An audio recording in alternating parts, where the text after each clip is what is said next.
Hello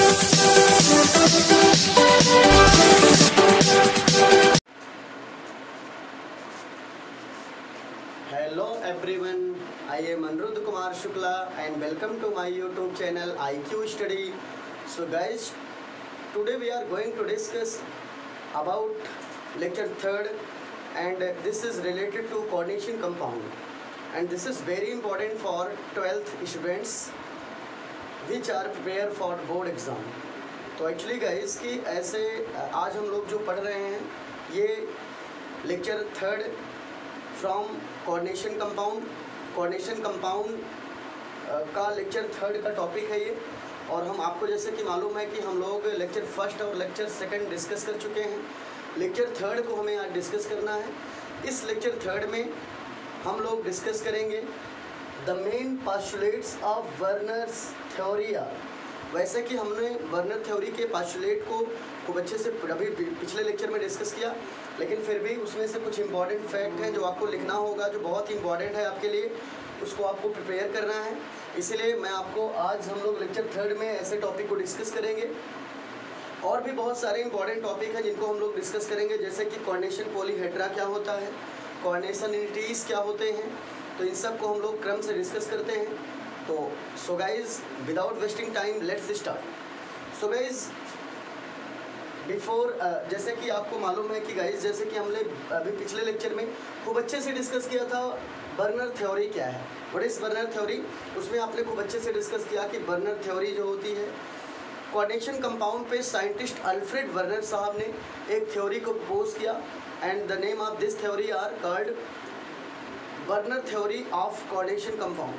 तो उसका नाम पड़ा Werner theory of coordination compound. और उस थ्योरी में हमने बताया कि साइंटिस्ट अल्फ्रेड वर्नर साहब ने बताया कि कोऑर्डिनेशन कंपाउंड 2 टाइप की वैलेंसी रखता है, प्राइमरी वैलेंसी, सेकेंडरी वैलेंसी। जैसे कि आपने पढ़ा था प्राइमरी वैलेंसी क्या होता है, स्क्वायर ब्रैकेट के बाहर का जो लिगेंड है वो प्राइमरी वैलेंसी, और जो लिगेंड अंदर में है वह कैसे होंगे, जो लिगेंड इनर साइड में, जैसे कि आप एक एग्जांपल देख लीजिए ऊपर, जैसे ये स्क्वायर ब्रैकेट है, स्क्वायर ब्रैकेट यहाँ पर मेटल है, स्क्वायर ब्रैकेट के जस्ट इनर में जाएंगे, जो सबसे पहले मेटल आएगा वो आपका कहलाएगा सेंट्रल मेटल एटम।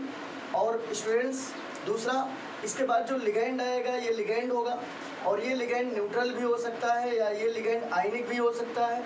इसके बाद में हम जाएंगे, आयनिक का मतलब हुआ कि सेंट्रल मेटल एटम के बाद जो लिगेंड आएगा वह लिगेंड वैसे स्टूडेंट 3 टाइप के होते हैं, कुछ लिगेंड पॉजिटिव होते हैं, कुछ निगेटिव होते हैं, कुछ न्यूट्रल होते हैं। तो यहाँ पर निगेटिव लिगेंड हो सकता है या पॉजिटिव भी हो सकता है या न्यूट्रल हो सकता है या दोनों हो सकते हैं। और बाहर स्क्वायर ब्रैकेट जैसे क्लोज होगा, इसके बाहर जो मेटल हो स्क्वायर ब्रैकेट जैसे क्लोज होगा, स्क्वायर ब्रैकेट क्लोज होने के बाद बाहर का जो लिगेंड होगा वह लिगेंड कहलाएगा आपका, जो बाहर का लिगेंड होगा बच्चों, अंदर का लिगेंड नहीं, अंदर का जो लिगेंड होगा वो न्यूट्रल लिगेंड हो सकता है या नेगेटिव हो सकता है या पॉजिटिव हो सकता है या दोनों हो सकते हैं। बाहर का जो लिगेंड होता है इसे बाहर वाले लिगेंड को कहते हैं प्राइमरी वैलेंसी, और अंदर के जो लिगेंड है इनको अंदर के चाहे जितने लिगेंड होंगे सबको कहेंगे सेकेंडरी वैलेंसी। ये वर्नर साहब ने बताया। वर्नर साहब ने एक चीज़ और बताया कि बाहर का लिगेंड अंदर वाले मेटल के साथ आयनिक बॉन्ड बनाता है, लेकिन अंदर के लिगेंड इस सेंट्रल मेटल एटम के साथ केवल कोऑर्डिनेट बॉन्ड बनाते हैं। लेकिन जैसे जो निगेटिव लिगेंड होगा वो कोऑर्डिनेट भी बनाएगा, लेकिन एक चीज़ और सबसे इम्पोर्टेंट देखिए, बाहर का लिगेंड सेंट्रल मेटल एटम के साथ ओनली जो है आयनिक बॉन्ड बनाएगा, आउटर साइड का लिगेंड इस सेंट्रल मेटल एटम के साथ ओनली आयनिक बॉन्ड बनाएगा। लेकिन अंदर के लिगेंड 2 टाइप से हो सकते हैं या सिंगल टाइप के हो सकते हैं। यदि केवल न्यूट्रल लिगेंड हैं तो अच्छे से रट लीजिए, यदि लिगेंड केवल न्यूट्रल हैं तो केवल कोऑर्डिनेट बॉन्ड बनाएंगे, बट यदि लिगेंड कोई निगेटिव हैं तो वह कोऑर्डिनेट भी बनाएंगे, साथ में एक आयनिक बॉन्ड बनाते हैं। 2 टाइप से बॉन्ड बनाते हैं। जैसे कि मैंने जिन बच्चों को कम समझ में आया है वो लोग कोऑर्डिनेशन कंपाउंड आप लोग यूट्यूब पे जाके टाइप करिएगा coordination compounds by Anirudh Shukla sir, ठीक है, coordination compound lecture 2nd by Anirudh Shukla sir, तो हमारा वीडियो आ जाएगा, आप लोग उसको अच्छे से देख सकते हैं, बहुत अच्छे से। तो ये सिर्फ मैं आपको पढ़ा चुका हूँ। तो हम लोग अब आज पढ़ेंगे the main postulates of Werner's theory. एक बात और बताया गया था, अब अल्फ्रेड वर्नर साहब ने बताया कि बाहर का लिगेंड जो है वो आपका जो है आयनिक बॉन्ड बनाएगा। साथ में एक चीज़ और, बाहर का लिगेंड जो है ये नॉन डायरेक्शनल होता है, लेकिन अंदर का जो लिगेंड है ये डायरेक्शनल में होता है। ठीक है, बाहर का लिगेंड आयोनाइजेबल होता है, अंदर का लिगेंड नॉन आयोनाइजेबल होता है। बाहर का अंदर का लिगेंड, अंदर का जो बॉन्ड है, अंदर का जो, देखिए बच्चों ये जो स्क्वायर ब्रैकेट लगा है, इस स्क्वायर ब्रैकेट को लेकर ये पूरा कहलाता है कोऑर्डिनेशन स्फीयर। इसके अंदर में, कोऑर्डिनेशन स्फीयर के अंदर में जो भी ग्रुप हैं, जो भी लिगेंड है वो ब्रेकेबल नहीं है। तो ब्रेकेबल है आयोनाइजेशन, जो प्राइमरी वैलेंसी का लिगेंड है, जो स्क्वायर ब्रैकेट के बाहर का लिगेंड है वो ब्रेकेबल है, लेकिन अंदर के लिगेंड ब्रेकेबल नहीं है। तो ये सारी चीज़ें आपको बताई गई थी खूब अच्छे से। तो चलिए अब हम लोग थोड़ा सा आ जाते हैं टॉपिक पर। चलिए बच्चों हम लोग देखते हैं, हेडिंग है the main postulates of Werner's theory. Scientist Alfred Werner ने हमें कोऑर्डिनेशन कंपाउंड पे कुछ इंपॉर्टेंट पोस्टुलेट इन्होंने दिया। जो इन्होंने बताया था वही इनका पोस्टुलेट भी था, लेकिन हमने थोड़ा सा आपको और अच्छे तरीके से बता दिया जिससे आपको अच्छे समझ में आ जाए। तो पहला पोस्टुलेट बच्चों इनका था, in coordination compounds metal shows two type of linkage या बैलेंसेस कह सकते हैं। इन कोऑर्डिनेशन कंपाउंड में जो मेटल होते हैं वो शो करते हैं two type of valence, linkage या बैलेंसेस। मतलब कहने का सेंस ये हुआ बच्चों कि कोऑर्डिनेशन कंपाउंड में जो मेटल होता है ये टू टाइप से लिंकेज में जुड़ता है, या टू टाइप की वैलेंसी रखता है, या टू टाइप से किसी से अटैच होता है। कैसे अटैच होगा? एक प्राइमरी वैलेंसी से अटैच होगा और एक सेकेंडरी वैलेंसी से। जैसे कि मैंने आपको बताया कि भाई, जैसे कि मैंने बताया कि जो सेंट्रल मेटल एटम होता है ये टू टाइप की वैलेंसी रखता है। कैसे? एक प्राइमरी और एक सेकेंडरी। एक बार प्राइमरी से लिंकेज करेगा और एक बार सेकेंडरी से लिंकेज करेगा। तो वही कहता है इन कोऑर्डिनेशन कंपाउंड में मेटल्स, ये metals shows two type of linkage, मतलब ये मेटल टू टाइप से किसी से लिंक करेगा। कैसे? जैसे कि एक अंदर वाले लिगेंड से लिंक करेगा, एक बाहर वाले। इसका मतलब अंदर वाला सेकेंडरी वैलेंसी, बाहर वाला प्राइमरी। वही है कि लिंकेज प्राइमरी एंड सेकेंडरी। इसका मतलब जो अंदर का सेंट्रल मेटल एटम है ये टू टाइप से लिंकेज करता है, एक प्राइमरी से और एक सेकेंडरी से। तो आपको पहला पॉइंट समझ में आ गया होगा। नाउ अब हम चलते हैं सेकेंड पॉइंट पे। सेकेंड पॉइंट है the primary valences are normally ionisable. अभी हमने बताया था, कल हमने पढ़ाया था कि अल्फ्रेड वर्नर साहब ने बताया कि जो आउटर साइड के लिगेंड हैं उन्हें कहते हैं प्राइमरी वैलेंसी, और प्राइमरी वैलेंसी हमेशा क्या होते हैं? ब्रेकेबल होते हैं। और एक बात और है, जो प्राइमरी वैलेंसी है एक आयोनाइजेबल पार्ट होता है, अंदर का नॉन आयोनाइजेबल है। तो वही कह रहा है कि the primary valences are normally ionisable and are satisfied by negative ions. और जो प्राइमरी वैलेंसी है ये मोस्टली नेगेटिव आयन होता है। कहने का मीन्स ये हुआ, बता रहा है बच्चों की प्राइमरी वैलेंसी नॉर्मली, मतलब नॉर्मली प्राइमरी वैलेंसी जो होता है, जो आउटर साइड का लिगेंड है वही प्राइमरी वैलेंसी है। तो आउटर साइड का जो लिगेंड है ये नॉर्मली आयोनाइजेबल पार्ट होता है और मोस्टली नेगेटिव आयन के रूप में बिहेव करता है। ओके, चलिए थर्ड पॉइंट क्या है? थर्ड पॉइंट है बच्चों, the secondary valences are non ionisable. जो सेकेंडरी वैलेंसी है, जो लिगेंड स्क्वायर ब्रैकेट के इनर में है, जो लिगेंड स्क्वायर ब्रैकेट के इनर में है, ये लिगेंड आपका सेकेंडरी वैलेंसी है। वही क्या कह रहा है बच्चों? कह रहा है कि the secondary valences are non ionisable. जो प्राइमरी वैलेंसी है ये आयोनाइजेबल है और जो सेकेंडरी वैलेंसी है ये नॉन आयोनाइजेबल है, जो कि मैंने कल पढ़ाया था। अंदर का लिगेंड सेकेंडरी वैलेंसी है इसीलिए नॉन आयोनाइजेबल है, बाहर का लिगेंड प्राइमरी है इसलिए ये आयोनाइजेबल है। आपको ये ध्यान देना चाहिए। The secondary valences are non ionizable, secondary valency non ionizable है। These are satisfied by neutral molecule. जो किसको ज़्यादा सेटिस्फाई करता है? न्यूट्रल मॉलिक्यूल को, और अथवा ये सेटिस्फाई करता है बच्चों नेगेटिव आयन को। किसको? नेगेटिव आयन को। मतलब ये न्यूट्रल मॉलिक्यूल भी हो सकता है, निगेटिव आयन भी हो सकता है, या दोनों हो सकते हैं। ठीक है, तो आपको ये भी समझ में आ गया होगा। तो ये इतने मेन पास्टुलेट थे, ये इतने मेन पास्टुलेट थे अल्फ्रेड बर्नर साहब के अकॉर्डिंग। अल्फ्रेड बर्नर साहब के अकॉर्डिंग कोऑर्डिनेशन कंपाउंड पर इन्होंने कुछ इंपॉर्टेंट पास्टुलेट दिए थे जो कि मैंने आपको बता दिया। अब हम लोग इसको मैं इरेज करूँगा। अब मैं नया एक हेडिंग और है, इसको आप हेडिंग नोट कर लीजिएगा अच्छे से। कोऑर्डिनेशन एंटिटीज़ क्या होते हैं, तो मैं आपको अच्छे से बताना चाह रहा हूँ कोऑर्डिनेशन एंटिटीज़ क्या होते हैं बच्चों। चलिए ठीक है, थोड़ा सा ऊपर वाला मैं आप लोग अच्छे से नोट कर लो, इसको अच्छे से कॉपी में आप लोग नोट कर लो, मैं इरेज कर रहा हूँ।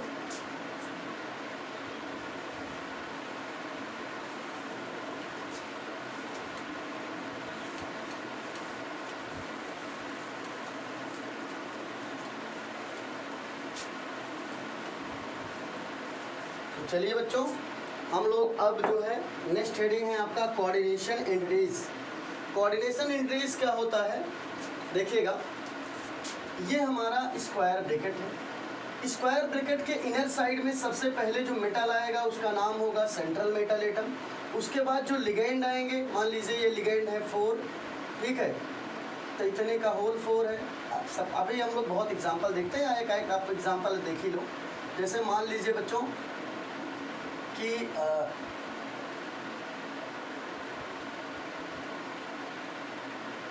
सपोज करिए कि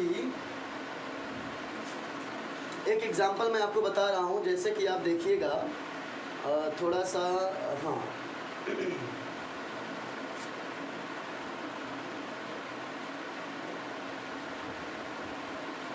CONH3 का होल 5 Cl2, ये है आपका कंपाउंड। और इसी में हमको आपको हर चीज़ें चेक करनी है बहुत अच्छे तरीके से, ठीक है। तो बच्चों ध्यान सुनिएगा, ये हमारा कोऑर्डिनेशन कंपाउंड है। इस कोऑर्डिनेशन कंपाउंड में ये क्या है, स्क्वायर ब्रैकेट के जैसे ही अंदर आएंगे जो सबसे पहले होगा इसका नाम होगा सेंट्रल मेटल एटम। ये हमारा लिगेंड है, ये भी हमारा लिगेंड है, लेकिन जो ये लिगेंड है हमारा ये वाला, ये हमारा एक न्यूट्रल लिगेंड है।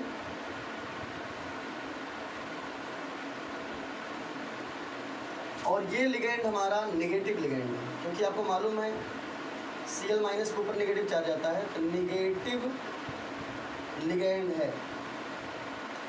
और बाहर का लिगेंड ये भी नेगेटिव है, ठीक है, ये प्राइमरी वैलेंसी है, ये दोनों लिगेंड सेकेंडरी वैलेंसी है। ये भी लिगेंड है आपका, ये भी लिगेंड है आपका, लेकिन ये दोनों सेकेंडरी वैलेंसी को फॉलो करेंगे और ये प्राइमरी वैलेंसी को। ये जो हमारा Cl2 है, ये सेंट्रल मेटल एटम कोबाल्ट से बाई आयनिक बॉन्ड से अटैच है, और ये दोनों लिगेंड सेंट्रल मेटल एटम से, ये neutral ligand only coordinate bond से अटैच है, और ये निगेटिव लिगेंड कोऑर्डिनेट से भी अटैच है, और जो है आयनिक बॉन्ड दोनों से अटैच है। तो बच्चों आपको ये चीज़ समझ में आ रहा है, इसी में आपको बताना है कोऑर्डिनेशन एंटिटीज़ क्या है। थोड़ा सा मैं इसको इरेज कर रहा हूँ, आप लोग अच्छे से नोट कर लो। अब देखिएगा आपको अब समझ में आएगा कोऑर्डिनेशन एंटिटीज़ होते क्या हैं। थोड़ा सा हम लोग डेफिनेशन पढ़ लेते हैं, तब मज़ा आएगा समझने में।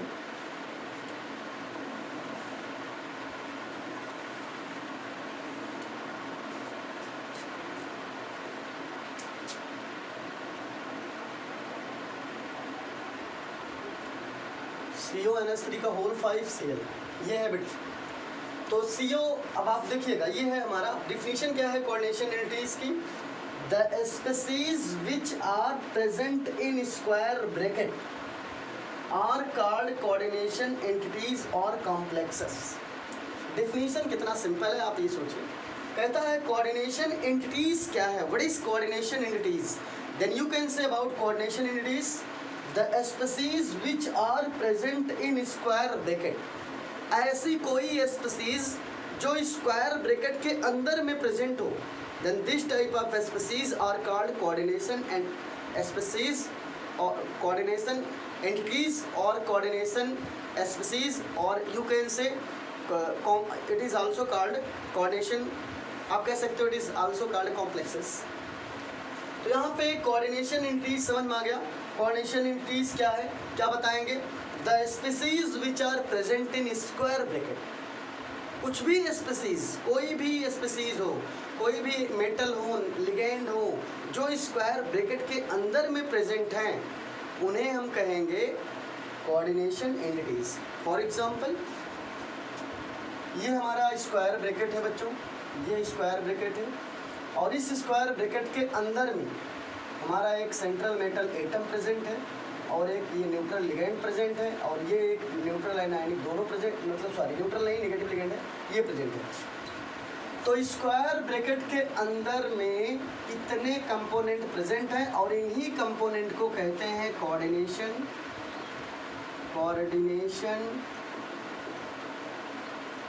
एंटिटीज। तो आई होप बच्चों आपको बहुत अच्छे समझ में आ गया होगा। ये कोऑर्डिनेशन एंटिटीज में नहीं आएगा, कोऑर्डिनेशन एंटिटीज में वही लिगेंड्स एंड मेटल आते हैं जो स्क्वायर ब्रैकेट के इनर साइड में होते हैं, अंदर में होते हैं। ओके, तो बच्चों आपको अच्छे समझ में आ गया होगा। अब हम लोग चलते हैं थोड़ा सा 1 मिनट।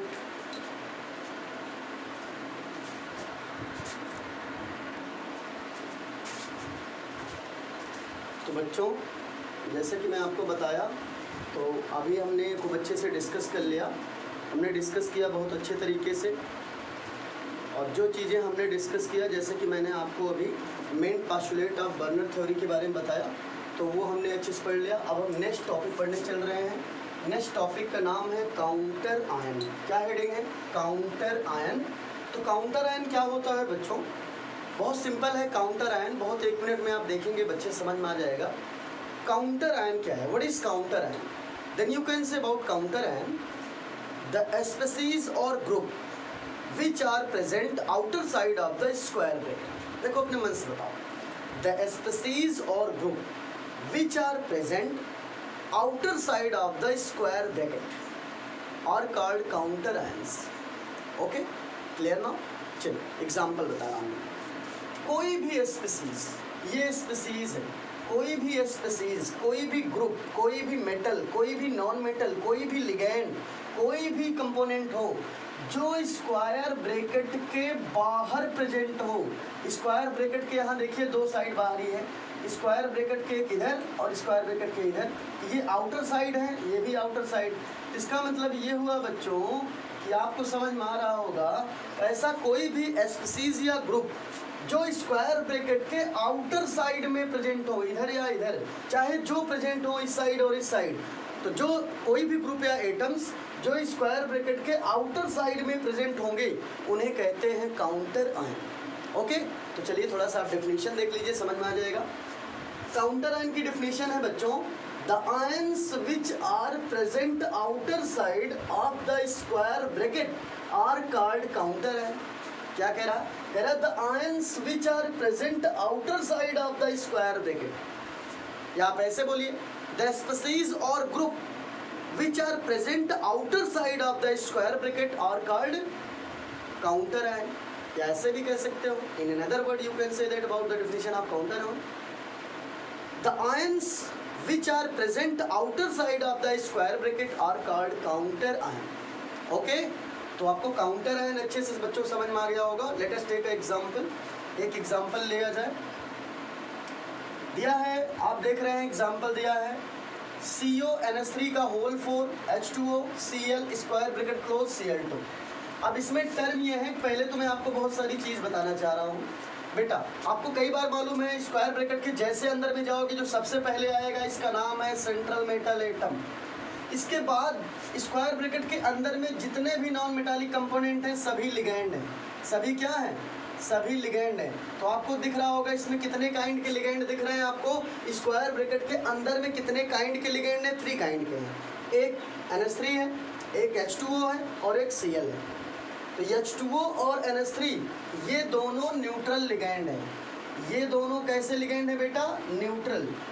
ये दोनों न्यूट्रल लिगेंड हैं, ये दोनों न्यूट्रल लिगेंड हैं और ये हमारा नेगेटिव लिगेंड है, नेगेटिव लिगेंड है। तो देखिए, और जो बाहर का लिगेंड है ये आपको मालूम है ये प्राइमरी वैलेंसी माना जाता है, प्राइमरी वैलेंसी, और ये भी एक नेगेटिव लिगेंड है। एक चीज़ और, मैं आपको क्या बताना चाह रहा हूँ इसमें, आप ये समझिए। काउंटर आयन क्या है? कहता है the species which are present outer side of the square bracket, और in another word you can say that about the definition of counter ion, the ions which are present outer side of the square bracket are called counter ion.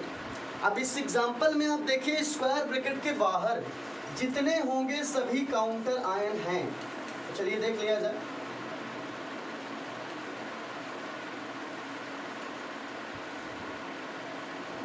ये है बेटा, देखिएगा आप लोग अच्छे से, यहाँ पे आपको क्या ध्यान देना है देखिएगा, मैं आपको बताना क्या चाह रहा हूँ।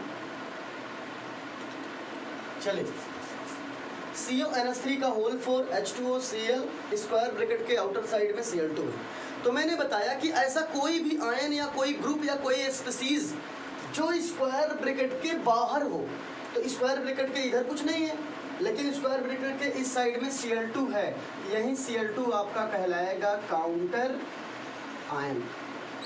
Okay, confirm. चलिए दूसरा एग्जांपल देख लीजिए। दूसरा एग्जांपल ये दिया है, अच्छे से देखिए इसको। यहाँ देखिए स्क्वायर ब्रैकेट के पहले K2 है, स्क्वायर ब्रैकेट के अंदर में जाएंगे तो मेटल है जिसको नाम है सेंट्रल मेटल एटम, और ये OH है। तो आप सोच रहे होंगे सर ये भी तो मेटल है, ये क्यों नहीं सेंट्रल मेटल एटम है? तो बेटा स्क्वायर ब्रैकेट के अंदर का जो मेटल होता है वही सेंट्रल मेटल एटम होता है, क्योंकि जो लिगेंड्स होते हैं वह स्क्वायर ब्रैकेट के अंदर वाले मेटल से कोऑर्डिनेट बॉन्ड बनाते हैं या आयनिक बॉन्ड बनाते हैं, इसलिए इसका नाम है सेंट्रल मेटल एटम। और ये जो मेटल है ये अल्कली मेटल है, और ये मेटल ही, अब देखिए स्क्वायर ब्रैकेट के बाहर आपको ध्यान देना चाहिए भाई, ये स्क्वायर ब्रैकेट इधर है, स्क्वायर ब्रैकेट इधर है, तो देखो स्क्वायर ब्रैकेट के इधर K2 है, लेकिन स्क्वायर ब्रैकेट के इधर कुछ नहीं है। देखिए बच्चों इधर कुछ नहीं है, मतलब इधर कोई काउंटर आयन नहीं, लेकिन स्क्वायर ब्रैकेट के इधर है। तो मैंने डिफिनेशन लिखा the ions which are present outer side of the square bracket. ऐसा कोई आयन हो, ऐसा कोई ग्रुप हो, ऐसा कोई स्पीसीज हो जो स्क्वायर ब्रैकेट के बाहर हो, चाहे बाहर उस साइड में हो चाहे इस साइड में हो, then this type of species are called counter ion. Okay, तो देखिए स्क्वायर ब्रैकेट के बाहर इधर K2 है, तो इसका मतलब K2 आपका कहलाएगा काउंटर आयन। तो बच्चों काउंटर आयन आपको अच्छे समझ में आ गया होगा। अब मैं काउंटर आयन को इरेज करूँगा। अब चलते हैं कोऑर्डिनेशन पॉलीहेड्रा क्या होता है उसको समझते हैं।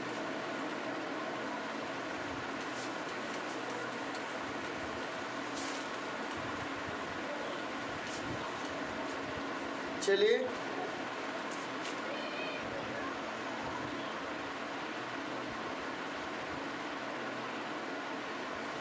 ठीक है,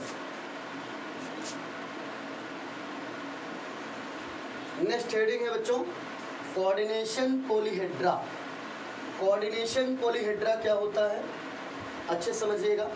कोऑर्डिनेशन पॉलीहेड्रा क्या है, दिया है डिफिनेशन देखो, the modern formulation such special arrangement are called coordination polyhedra. आप सोच रहे होंगे सर इतना सिंपल, पता नहीं इसका मतलब क्या है, लेकिन इसका मतलब बहुत सिंपल है। कोऑर्डिनेशन पॉलीहेड्रा मीन्स बेटा कह रहा है in modern formulation. Modern formulation का मतलब आज के समय में कोऑर्डिनेशन कंपाउंड को जिस तरीके से नोट किया जाता है, शो किया जाता है, लिखा जाता है, ठीक है, वही सारा फॉर्मुलेशन ही कहलाता है coordination polyhedra. Let us take example about coordination polyhedra. चलिए देख लेते हैं, एक एग्जांपल है।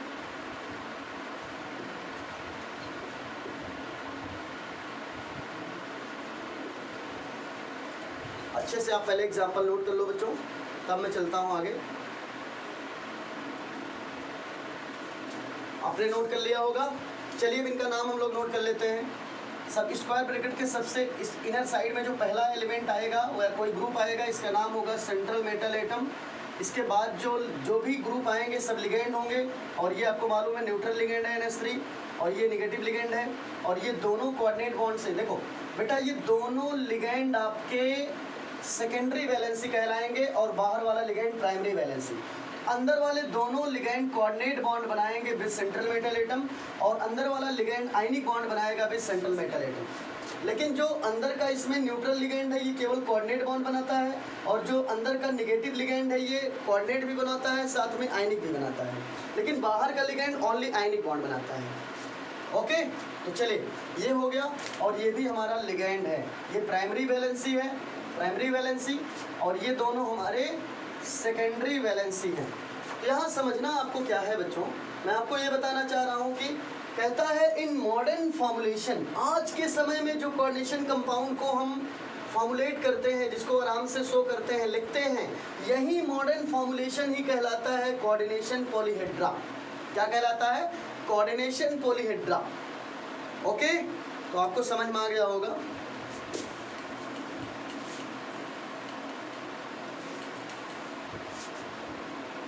एक एग्जांपल और देख लो, जैसे दिया है CONH3 का होल 6। चलिए देख लेते हैं क्या कैसे वैलेंसी है। बेटा आपको आना चाहिए, यहाँ पर NH3 एक न्यूट्रल लिगेंड है, NH3 is a neutral ligand, so इसकी वैलेंसी क्या होगी NH3 की, इसीलिए NH3 की जो वैलेंसी होगी ये क्या होगी बच्चों? 0। NH3 की वैलेंसी 0 होगी, NH3 की वैलेंसी क्या होगी? 0 होगी, क्योंकि न्यूट्रल लिगेंड जो होते हैं उनकी वैलेंसी हमेशा 0 होती है। तो अगर हमको कोबाल्ट का निकालना है बच्चों, तो कोबाल्ट जो है, कोबाल्ट का जनरल ऑक्सीडेशन स्टेट होता है +3। तो भाई कोबाल्ट का +3 है, तो NH3 का 0 है, तो 0 इसका मतलब इस यहाँ पे कोई निगेटिव लिगेंड नहीं है। जो जैसे इसकी वैलेंसी है +3, तो +3 को -3 ही बैलेंस कर पाएगा। इसका मतलब यहाँ पे कोई निगेटिव लिगेंड होता तो इसको +3 को बैलेंस करता, तो कोई निगेटिव लिगेंड नहीं है, इसीलिए जो इसका चार्ज होगा कोबाल्ट का, जब कोई बैलेंस नहीं कर पाएगा तो वो चार्ज इसके कोऑर्डिनेशन स्फीयर के ऊपर लग जाएगा, ठीक, +3। तो अभी अभी आपने पढ़ा कोऑर्डिनेशन पॉलीहेड्रा।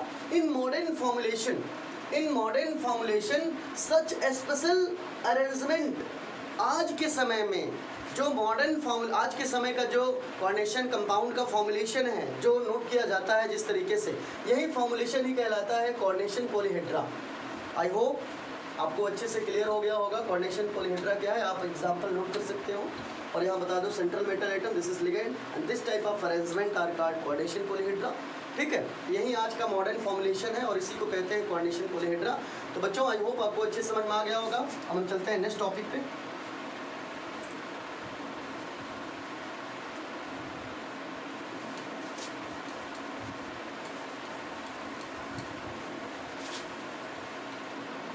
चलिए बच्चों हम लोग चलते हैं, नेक्स्ट टॉपिक है सेंट्रल मेटल एटम और आयन। सेंट्रल मेटल एटम और आयंस। सेंट्रल मेटल एटम्स और आयन क्या है हम लोग पढ़ चुके हैं, लेकिन एक बार फिर से देख लेते हैं। कहता है सेंट्रल मेटल एटम्स और आयन क्या होते हैं। तो डेफिनेशन है the ligands which are bound, bound means जुड़ना, लिंक करना। The ligands which are bound means attached होना with metal atom by coordinate bond. बहुत बढ़िया समझे, कह रहा है ऐसे लिगेंड या लिगेंड्स जो होते हैं विच आर बाउंड, जो बंधे होते हैं, अटैच्ड होते हैं विद मेटल एटम के साथ और बाई कोऑर्डिनेट बॉन्ड के साथ। तो जिस मेटल से कोऑर्डिनेट बॉन्ड के साथ अटैच होते हैं, बात समझना बच्चों। कह रहा है सेंट्रल मेटल एटम और आयन क्या होते हैं। कहता है the ligands which are bound means attached with metal atom by coordinate bond. ऐसे जितने भी लिगेंड हो या ऐसे लिगेंड जो मेटल एटम, जिस मेटल एटम के साथ, बात समझिए, ऐसा कोई भी लिगेंड हो बच्चों, ऐसा कोई भी लिगेंड्स हो, तो ऐसे लिगेंड्स जो किसी मेटल के साथ सेंट्रल मेटल ऐसे कोई भी लिगेंड्स हो जो किसी मेटल के साथ कोऑर्डिनेट बॉन्ड बनाता हो, समझ में आ रहा है, तो ऐसा ही मेटल कहलाएगा आपका सेंट्रल मेटल एटम और आयन। तो सिंपल सी बात है, मेरा कहने का सेंस बस इतना है, आप समझिए कि ऐसा कोई लिगेंड जो किसी मेटल के साथ कोऑर्डिनेट बॉन्ड बनाएगा, तो जिस मेटल के साथ लिगेंड कोऑर्डिनेट बॉन्ड बनाता है वह मेटल कहलाता है सेंट्रल मेटल एटम। ओके, आपको अच्छे समझ में आ गया होगा। तो चलिए एक एग्जांपल आप देख लीजिए, जैसा कि देखिएगा, जैसे बेटा मैं बताना चाह रहा हूँ आपको, एक एग्जांपल आप देखिएगा, सेंट्रल मेटल एटम आप कैसे पहचानोगे। चलिए छोटा सा एक एग्जांपल देख लिया जाए।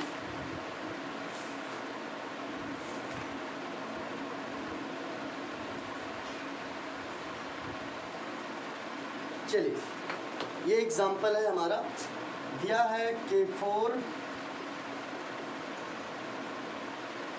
एग्जांपल है K4 Fe फिर CN6,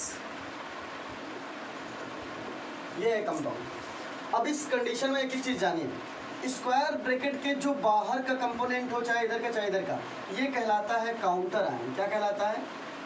काउंटर आयन। अंदर का लिगैंड ये क्या कहलाता है? Central metal atom. लेकिन आपको प्रूव करना है, ये हमारा है लिगैंड।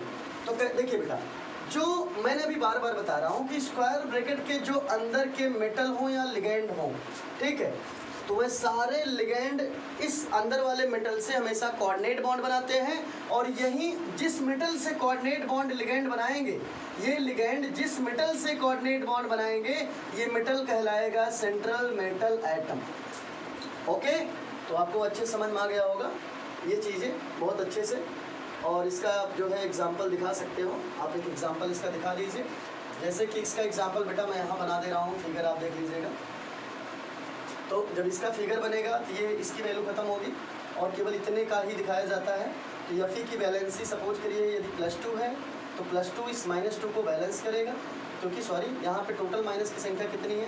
देखो, अगर हम इतने का बच्चों बनाते हैं तो ये K4 यहाँ पे इनरोल नहीं करेंगे हम लोग, ठीक है। इसका स्ट्रक्चर ऐसे नॉर्मल बनाएंगे, जैसे कि Fe 6 है, तो देखो यहाँ पे बात यह है कि Fe की +2 है और यहाँ 4 पोटेशियम है, तो 4 प्लस यहाँ पे 2 प्लस यहाँ 6 प्लस 6 माइनस को बैलेंस किया।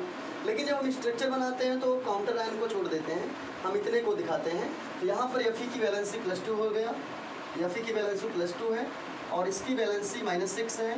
1 साइनाइड कंटेन 1 माइनस, देन 6 का साइनाइड कंटेन 6 माइनस, 6 माइनस +2 को बैलेंस करेगा, तब भी यहाँ 4 माइनस बचा रहेगा। जितना माइनस बचेगा वो ऊपर चला जाएगा, ठीक है, या जितना प्लस या जितना माइनस बैलेंस करने के बाद बचेगा वो ऊपर जाएगा। तो इसके बाद बच्चों हम क्या करेंगे, पहले सेंट्रल मेटल एटम Fe को नोट करेंगे। Fe के बाद टोटल हमारे पास कितने लिगैंड हैं, अब देखिए टोटल हमारे पास जो है 6 लिगैंड है। तो चलिए, एक लिगैंड ये है हमारा साइनाइड, ये कोऑर्डिनेट बॉन्ड बना दिया, ठीक है। इसके बाद हमारा दूसरा है साइनाइड, ये कोऑर्डिनेट बॉन्ड बनाया। तीसरा है साइनाइड, ये कोऑर्डिनेट बॉन्ड बना दिया। इसके बाद ऐसे ही हमारा अगला है साइनाइड, ये कोऑर्डिनेट बॉन्ड बना दिया। फिर हमारा है साइनाइड, ये कोऑर्डिनेट बॉन्ड बना दिया। ये साइनाइड, ये कोऑर्डिनेट बॉन्ड बना दिया। और इनका स्ट्रक्चर लुक लाइक है कुछ ऐसे ऐसे